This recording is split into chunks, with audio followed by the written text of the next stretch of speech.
খ্রিস্টান পপুলেটেড যে শক্তিশালী যেগুলো দেশ, তারা কিন্তু এবারে অ্যাকশন নিলে কি হবে? তারা অ্যাকশন নিলে কি হবে? তো বাংলাদেশ নয়। যেহেতু খ্রিস্টানদের উপরে, তাদের ধর্মের উপরে হাত পড়েছে, যীশু খ্রিস্টের উপরে হাত পড়েছে এবং মসজিদে হাত ছিল এতদিন। এইবারে যদি ওই গির্জায় হাত পড়ে তাহলে কিন্তু অবস্থা খুব খারাপ হবে। একজন ভারতবাসী, গর্বিত ভারতবাসী হয়ে বলছি, ভারতবর্ষের কিন্তু অর্থনৈতিক দিক থেকে বিভিন্ন দিক থেকে কিন্তু হয়রানি শুরু হয়ে যাবে। এই বাংলাদেশের যেমন ভারতবর্ষ বলেছে তোমাদের এটা করবো না, তারা না খেতে পেয়ে মরবে। অন্যান্য খ্রিস্টান পপুলেটেড দেশ তো ভারত পৃথিবীতে প্রচুর, তারা যদি এইবারে একজোট হয়ে কোনো অ্যাকশন নেয়। সুতরাং ধর্মীয় উন্মাদনা একটা সীমা থাকে। মুসলমানদের মসজিদ ভেঙেছো, তারপরে যারা আদিবাসী তাদেরকে অনেক কিছু করেছো, ঠিক আছে, কিন্তু সারা বিশ্বে যাদের আধিক্য সবচেয়ে বেশি তাদের সঙ্গে লাগতে যাওয়াটা কিন্তু খুব মূর্খামির কাজ। এটা আমি বলবো একজন ভারতীয় হিসাবে সরকারের উচিত ইমিডিয়েটলি তাদের চিহ্নিত করে তাদের সাজা দেওয়া উচিত। এবং যেখানে দেখা যাচ্ছে নরেন্দ্র মোদী প্রধানমন্ত্রী উনি চার্চে গিয়ে সেখানে আর কি যীশু খ্রিস্টের উপাসনা গৃহে আছেন, সেখানে বজরং দল বলে একটি দল এবং বিজেপি যারা কঠোর হিন্দুত্ববাদী তারা তুলসী দিবস করে মানে শোরগোল পাকাচ্ছে।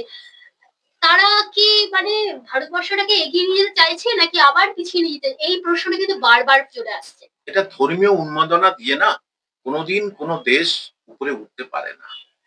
যেটা আফগানিস্তান ধর্মীয় উন্মাদনা, পাকিস্তান ধর্মীয় উন্মাদনা, বাংলাদেশ ধর্মীয় উন্মাদনা, তারা কিন্তু উপরে উঠতে পারে না, তারা নিচে নামছে। অন্যান্য জায়গা আপনি যদি বলেন মুসলিম পপুলেটেড যে যারা ইরান, সে কিন্তু আধুনিক শিক্ষা শিক্ষিত, অথবা আমাদের আরব যেখানে প্রফেট জন্মগ্রহণ করেছে, তারা কিন্তু সবচেয়ে অনেক উপরের দিকে আছে, কারণ তারা আধুনিক, তারা ধর্মীয় গোড়ামিটা মধ্যে থেকে সরে এসেছে।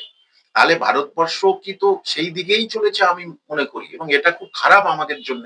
বাংলাদেশের দীপুদাস হত্যা নিয়ে প্রতিবাদ চলছে, অথচ ভারতবর্ষেই দেখলাম ওড়িশাতে এই সম্প্রতি ঘটনা, বাংলার একজন পরিযায়ী শ্রমিক। তখন সেখানে হিন্দু ওখানে মারা গেল, তা নিয়ে আমি এটা তীব্র প্রতিবাদ করি।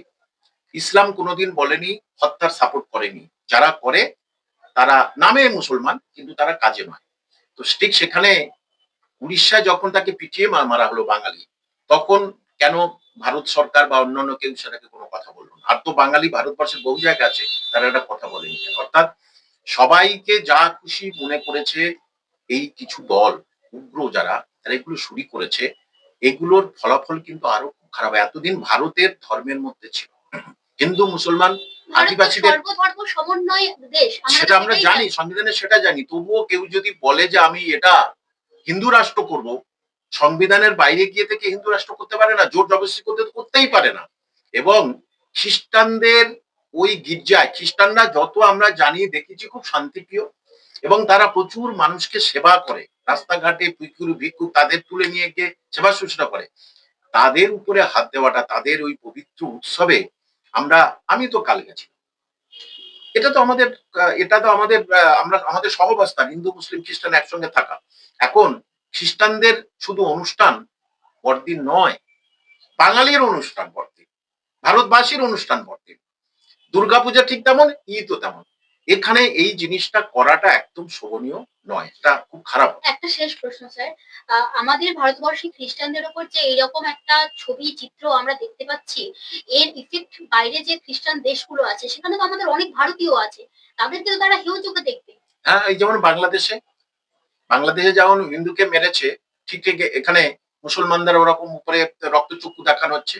ঠিক তেমনি যেসব বাঙালি খ্রিস্টান পপুলেটেড দেশ আছে, আমেরিকা, ইংল্যান্ড, মানে সবচেয়ে বেশি দেশ তো 70% দেশ তো খ্রিস্টান পপুলেটেড দেশ। তাহলে সেখানে যদি তাদেরকে খেদিয়ে যদি সেখান থেকে যদি আলাদা করে দেয়, তখন কি করে হবে?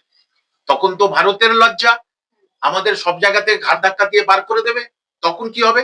তখন ভারতের অর্থনৈতিক অবস্থা, পড়াশোনা সবকিছু তো তলানিতে চলে যাবে। সুতরাং আমি বলবো ভারত সরকারকে এটা ইমিডিয়েটলি কিন্তু ব্যবস্থা করা, অথবা এটা ক্ষমা স্বীকার করে না যারা ভুল করেছে কিছু জন, না হলে কিন্তু এর অবস্থা কিন্তু অর্থনৈতিক যদি দেউলিয়া করে দেয় বাংলাদেশের মতো, ভারতবর্ষের অবস্থা খুব খারাপ হয়ে যাবে।